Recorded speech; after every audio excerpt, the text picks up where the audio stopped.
Assalamualaikum warahmatullahi wabarakatuh. Salam sejahtera bagi kita semua.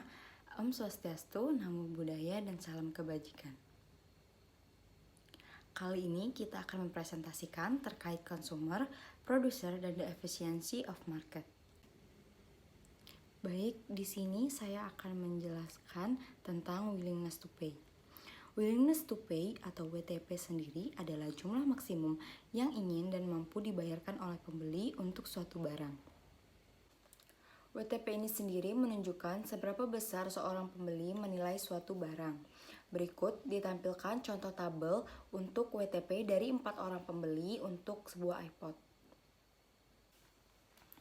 Nah, berikutnya adalah hubungan antara WTP dan demand curve. Jika harga iPod seharga $200, maka yang dapat membeli iPod tersebut hanyalah Kate dan Bucky karena mereka memiliki WTP $300 dan $250. Tetapi tidak dengan Pepper dan Stephen karena mereka hanya memiliki WTP sebesar $125 dan $175. Nah, karena yang dapat membeli hanya Kate dan Bucky, jadi jumlah barang yang diminta adalah 2. Berikutnya, dari tabel di samping, kita dapatkan tabel permintaan seperti di atas. Nah, untuk range price $301 hingga ke atas, tidak ada pembeli yang dapat membeli iPod tersebut. Jadi, jumlah barang yang diminta sejumlah 0. Nah, untuk range harga $250 hingga $300, yang dapat membeli adalah Kate. Jadi, jumlah barang yang diminta sebesar 1. Nah, kemudian untuk range harga $176 hingga $250, yang dapat membeli iPod tersebut adalah Kate dan Bucky. Jadi, jumlah barang yang diminta adalah sebanyak 2. Untuk range $126 hingga $175, yang dapat membeli iPod tersebut adalah Kate, Bucky, dan Pepper. Jadi jumlah barang yang diminta adalah sebanyak 3. Dan yang terakhir, untuk range harga dari $0 hingga $125, yang dapat membelinya adalah Kate, Bucky, Pepper, dan Stephen. Jadi jumlah barang yang diminta adalah 4. Nah, berikut adalah kurva dari tabel yang sudah ditampilkan sebelumnya. Kurva ini berbentuk seperti anak tangga dan setiap anak tangga itu merepresentasikan jumlah pembelinya. Namun, apabila memiliki pembeli yang banyak, kurva ini memiliki anak tangga yang sangat banyak sehingga berbentuk seperti garis miring, bukan kurva anak tangga lagi. Berikutnya saya akan menjelaskan tentang consumer surplus atau CS. Consumer surplus atau surplus konsumen adalah perbedaan antara jumlah maksimum yang bersedia dibayar konsumen atau willingness to pay untuk suatu produk dan harga pasarnya. Rumus CS sendiri adalah WTP dikurang price. Berikut ditampilkan WTP untuk sebuah iPod dari Bucky, Pepper, Kate, dan Steven. Nah, jika harga iPod seharga $230, maka tadi yang dapat membeli hanyalah Kate dan Bucky. Karena mereka memiliki WTP sebesar $300 dan $250. Untuk consumer surplus untuk Kate adalah $300, yaitu WTP dari Kate, dikurang $230, yaitu harga dari iPod itu sendiri. Nah, didapatkan consumer surplus Kate adalah $70. Berikutnya untuk Bucky yaitu $250 atau WTP dari Bucky itu sendiri dikurangi $230 atau harga iPod itu sendiri dan didapatkan consumer surplus untuk Bucky adalah $20. Nah, untuk total consumer surplus itu sendiri adalah jumlah dari setiap consumer surplus dari para pembeli, yaitu $70 dari consumer surplus Kate dan $20 untuk consumer surplus dari Bucky. Didapatkan total consumer surplusnya adalah $90. Nah, berikutnya adalah hubungan antara consumer surplus dan demand curve atau kurva permintaan. Nah, dari gambar di bawah didapatkan bahwasannya total consumer surplus adalah area yang berada di bawah kurva permintaan dari atas harga yang ditentukan dari 0 hingga Q. Berikutnya saya ingin menjelaskan tentang consumer surplus with lots of buyer and a smooth D curve. Nah, itu menjelaskan bagaimana consumer surplus itu sendiri apabila memiliki banyak pembeli dan kurva garis miring yang sudah saya sebutkan sebelumnya. Nah, di sini terdapat kurva yang menunjukkan permintaan terhadap sebuah shell. Kita ulang kembali bahwa surplus konsumen itu sendiri adalah daerah antara kurva P dan D dari 0 hingga Q.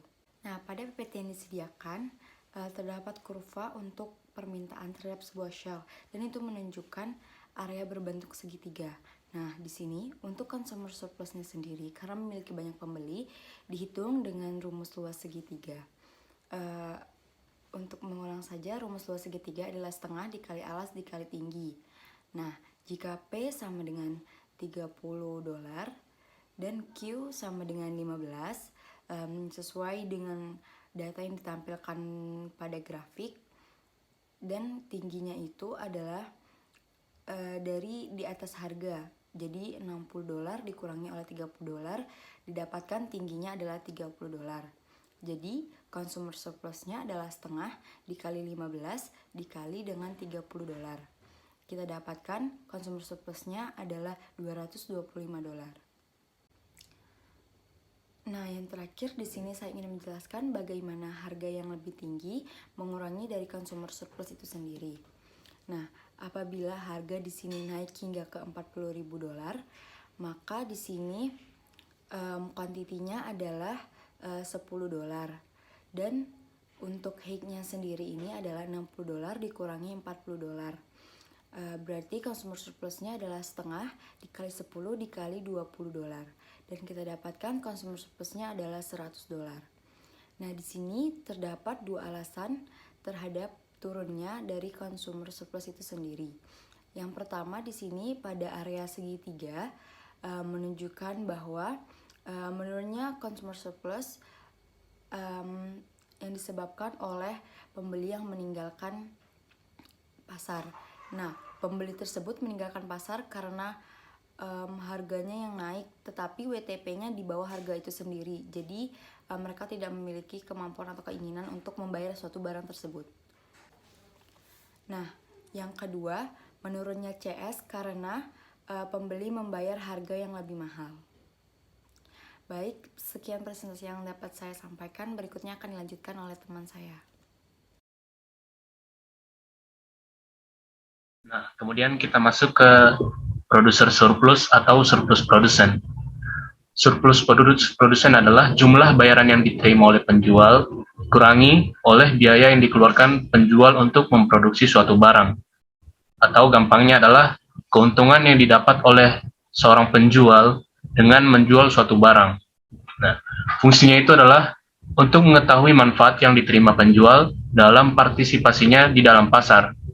Bisa dilihat contoh kurva dari surplus produsen itu ada di sebelah kiri, dan untuk rumus menghitungnya itu surplus produsen sama dengan harga dikurangi dengan biaya yang dikeluarkan dari seorang penjual.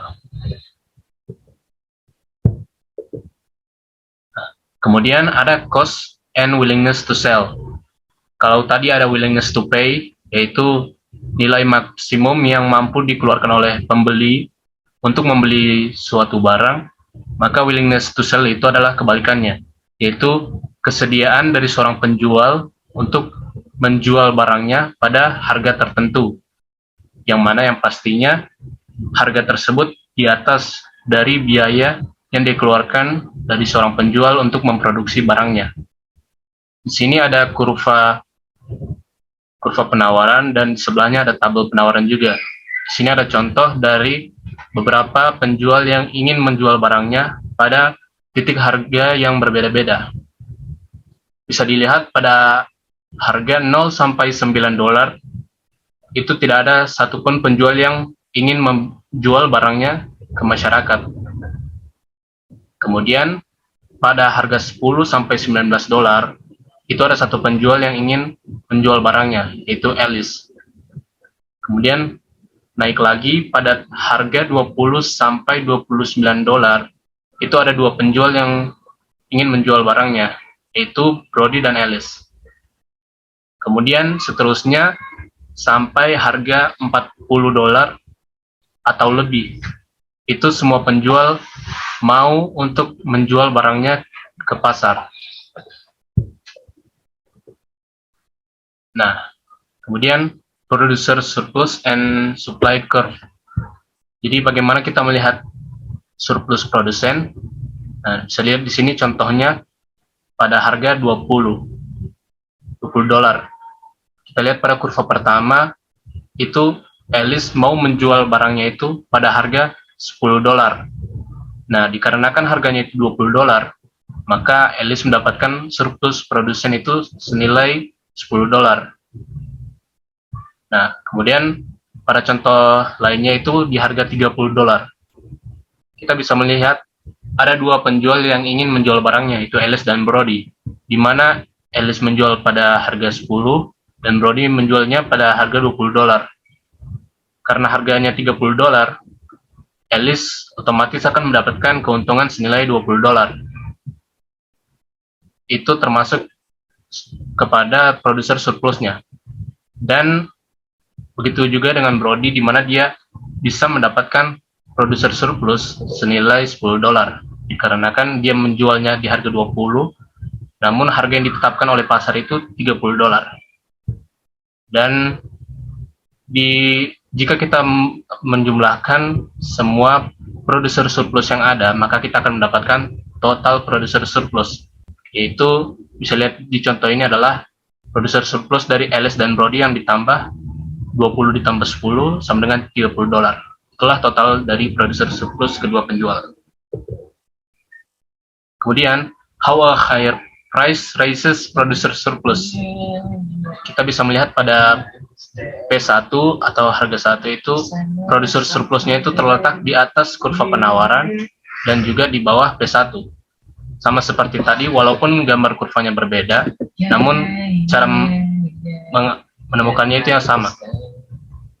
Nah, kemudian pada contoh yang kedua itu, bagaimana cara menghitung producer surplus apabila ada kenaikan dari P1 ke P2. Nah, kita bisa melihat di sini surplus produsen juga otomatis akan bertambah. Di mana yang pada awalnya penjual yang sudah terlebih dahulu ada itu bertambah dengan produser baru yang baru masuk ke pasar yang masuk dengan harga yang lebih tinggi. Maka itu akan menyebabkan surplus produsen yang lebih besar juga. Bisa dilihat dengan gambar di sini. Jadi, apa gunanya surplus produsen?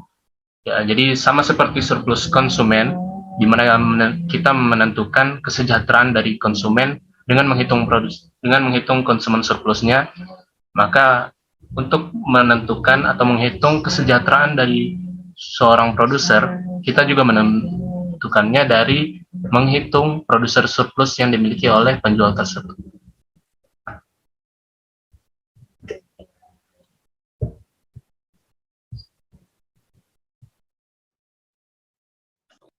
Kali ini saya akan menjelaskan tentang market allocation resource. Alokasi sumber daya terbentuk berdasarkan interaksi antara pembeli dan penjual. Interaksi ini dapat membentuk sebuah equilibrium jika berada dalam pasar yang jumlahnya besar. Kedua, untuk mengetahui kesejahteraan pasar, kita dapat menggunakan total surplus untuk mengetahuinya. Lalu pada bagian efisiensi, total surplus sama dengan value to buyer minus cost to seller. Ini kita dapatkan dari menggabungkan rumus consumer surplus dan produsen surplus.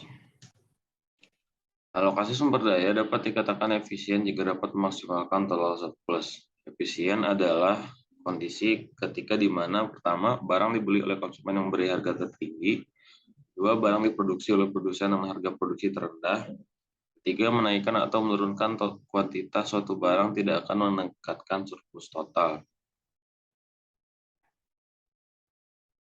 Di sini dapat kita lihat ada kurva equilibrium, ada kurva demand dan supply yang sudah berada pada titik equilibrium pada tingkat equilibrium harga yaitu 30 dan pada quantity 15. Kita ingat lagi bahwa equilibrium akan menentukan partisipasi dari produsen dan konsumen. Produsen yang memberi harga lebih, produsen yang dapat memproduksi di harga yang lebih rendah akan mengikuti pasar, dan konsumen yang memberi harga lebih tinggi daripada price di pasar akan ikut membeli. Begitu juga sebaliknya.